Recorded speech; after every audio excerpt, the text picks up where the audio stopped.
C'est aussi la saison de la cueillette des potirons. De plus en plus de familles vont célébrer dans quelques jours Halloween.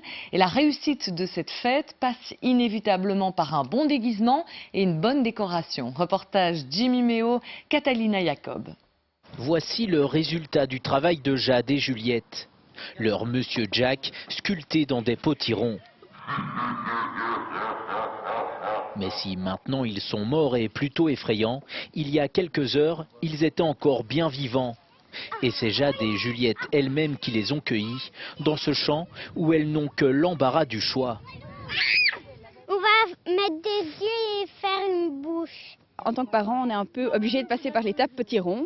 Alors pourquoi pas venir les chercher ici, dans un endroit où tout est bio, pour qu'ils puissent s'amuser cet après-midi à faire leur soupe et leur horrible monstre. 50 tonnes de potirons sommeillent ici et ils savent que leurs jours sont comptés.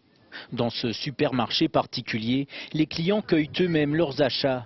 Et ce week-end, ce sont les enfants qui décident. Là, on a un magnifique champ de potirons, donc pour les enfants, c'est chouette, ils viennent chercher leurs potirons, ils choisissent la forme. Il y en a qui ont des formes un peu spéciales, qui ont des formes de boutons ou ce genre de choses. Les enfants aiment bien un peu ce qui change de l'ordinaire, et donc ils peuvent prendre leurs potirons et rentrer chez eux. Jade et Juliette ont choisi leur victime, passage par la caisse et retour à la maison.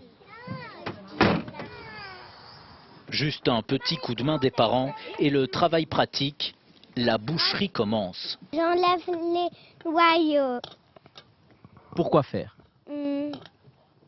Pour mettre la bougie là-dedans.